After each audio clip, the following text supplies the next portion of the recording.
Problem number 4. Find the derivative of sine squared quantity x squared plus 3x. So mathematically speaking, if we will solve this in the long solution or manual solution, sobrang mahirap siya.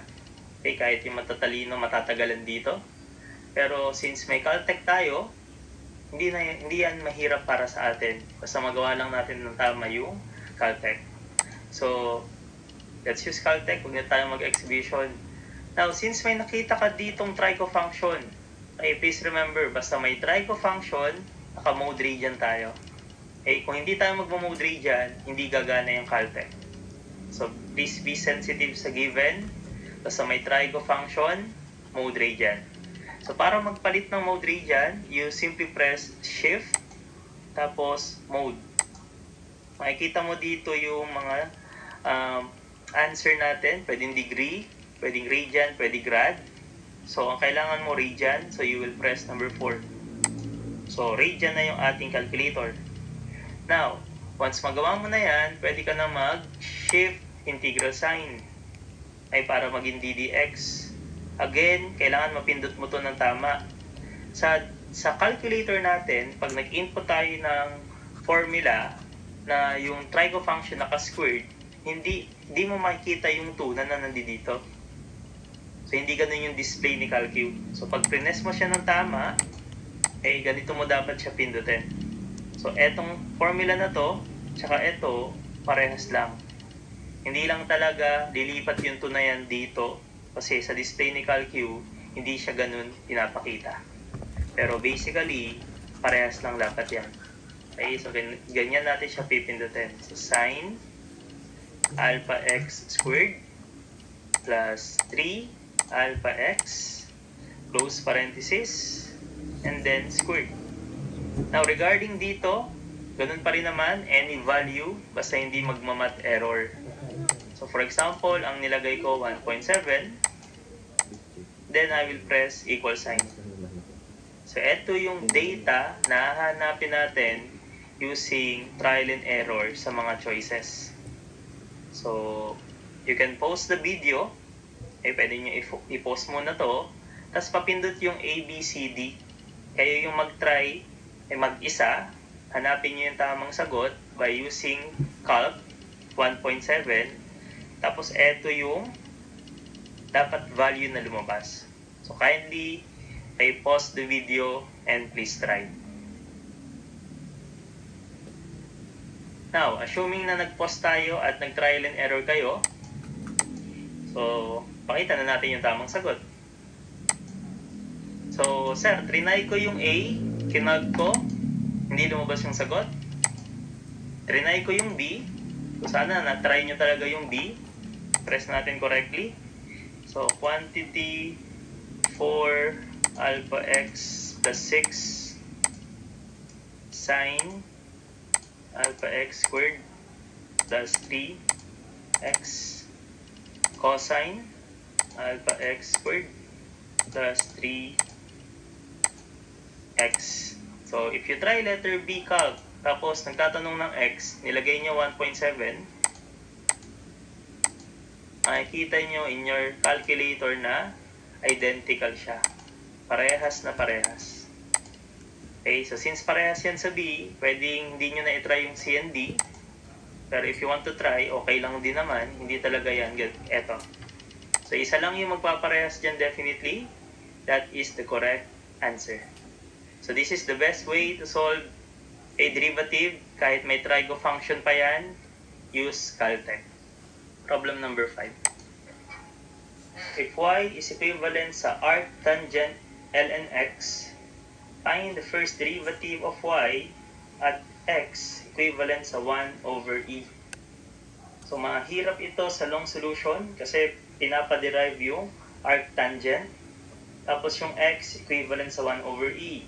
So, again, if you will solve this manually, mahirap at matagal. Prone sa error.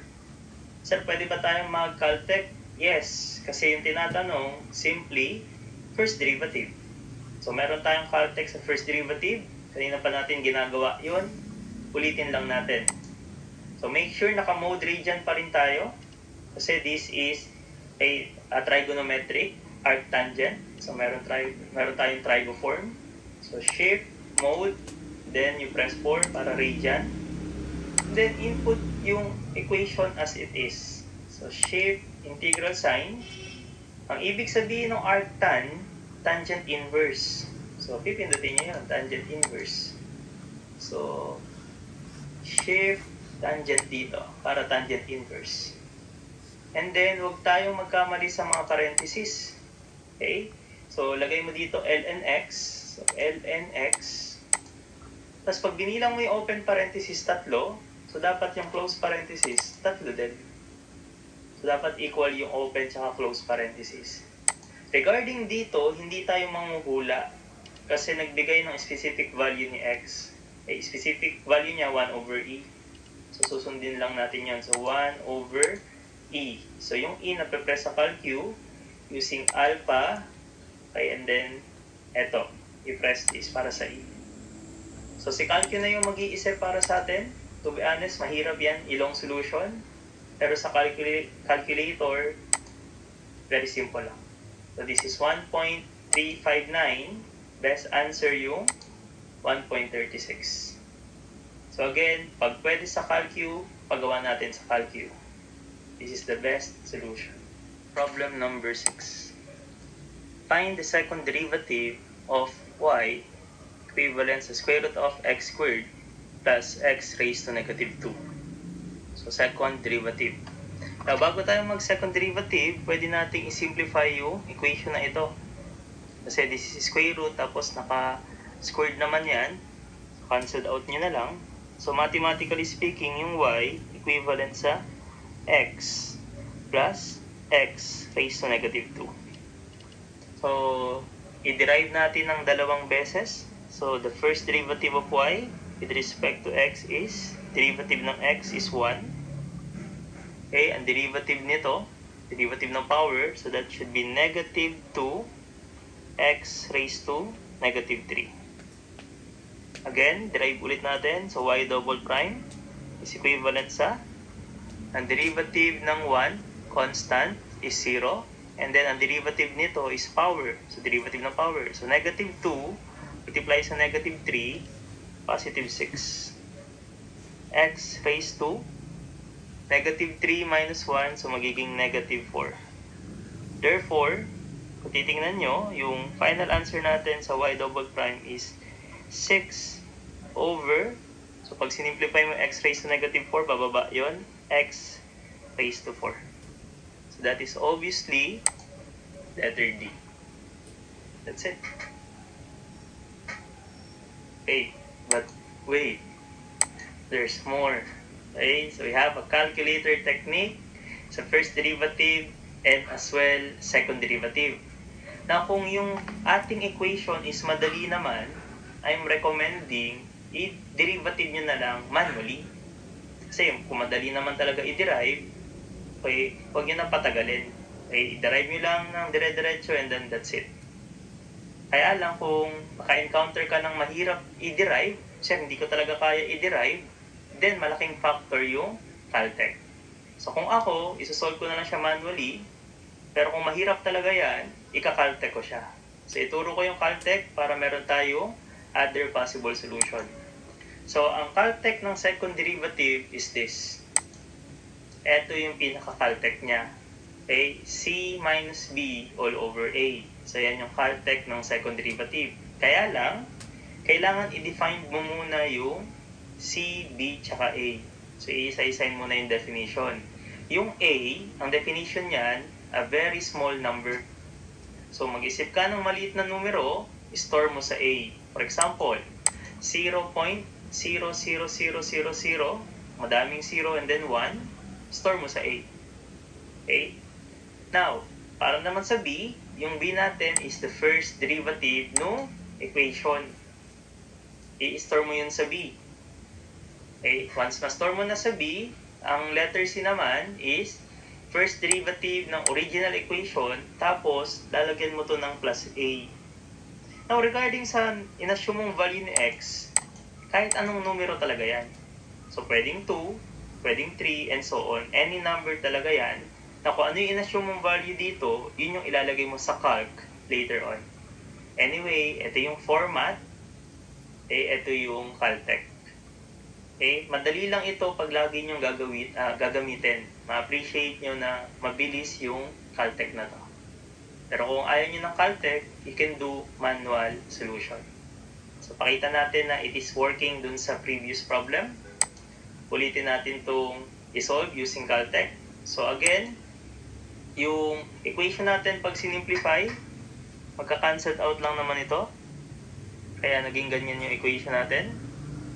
Then, first step, maglagay ng small number sa A. So, 0 point. So, 0, 0. Kahit ilang 0 naman yan. Store nyo sa A. So, meron na akong data sa A, AC. Tapos, first derivative of the original equation, store mo sa B. So, shift, integral sign. Ito yung original equation natin. Alpha x plus alpha x raised to negative 2. So, ilagay kong value is 1. So, kahit anong ilagay dyan, okay lang. Pero nagkataon, 1 yung preference ko. Equal sign. And then, store ko siya sa B. So, pag i-store is shift RCL and then yung B. So, store ko siya sa B. So, shift, store, B. And then, lastly, kunin naman natin ito. Ulitin mo lang siya. Tapos lalagyan mo lang ito ng plus A. So, para mabilis nating maulit, pwede nyo pindutin itong cursor upward para replay. Yan. Tsaka mo na lang ito i-edit. So, lagyan mo na lang ito ng plus A. So, plus alpha A. So, equal sign. And then, store mo sa C. So, shift, RCL, and then C. So, meron na tayong ABC. Then, you can press this. So, yan na yung pinaka-formula natin. Alpha C minus B over A. So, lalabas na dyan yung second derivative. So, pag prines ko yan, lumalabas 5.98 or 5.99, depende sa dami ng zero nyo, approximately 6. So, ang gagawin mo, ikakalk mo yung choices. Pag kinalk ko yung A, kinalk ko yung A, 1 minus 2 alpha x raised to negative 3. Calc. Ang inassume ko ditong x is 1. So, 1. Pag in-equal sign ko yan, hindi naman siya naging 6. O mali yung A. Pag trinay ko yung B, calc 1, mali yung B.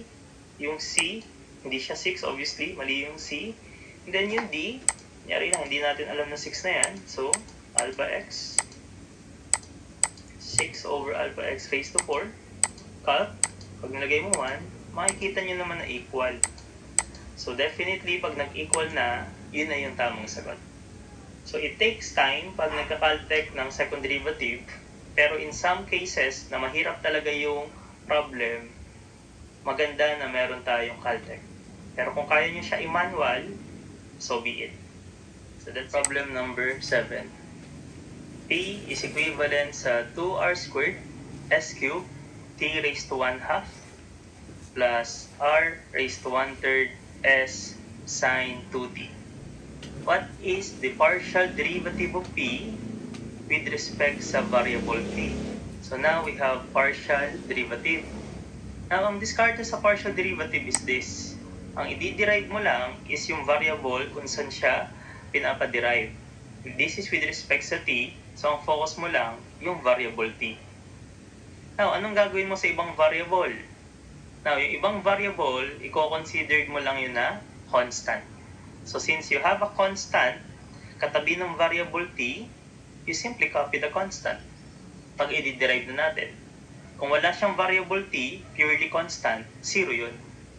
Pero since katabi nila yung variable t dito, tapos dito may variable t, you will copy the constant. Simply copy. So, try natin. So, ito yung variable t. So, ang tingin mo sa mga ito, constant lang. So, since yung constant katabi yung variable t, you simply copy. So, partial derivative of p with respect to t is copy the constant. So, you copy. And then you derive. Ang derivative ng t raised to 1/2 with respect to t, is equivalent sa, so this is derivative ng power, so magiging 1/2 t raised to negative 1/2 plus, you copy the constant, then derivative ng sine 2t. Ang derivative ng sine u is cosine u du. So, gawin mo lang dito.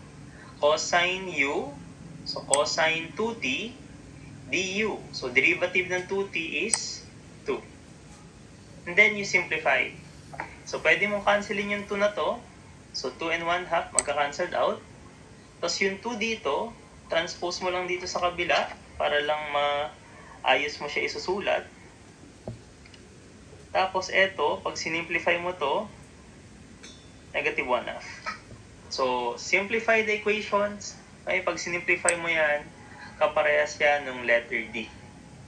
Okay, so, ganun lang yung solution sa partial derivative. That's it.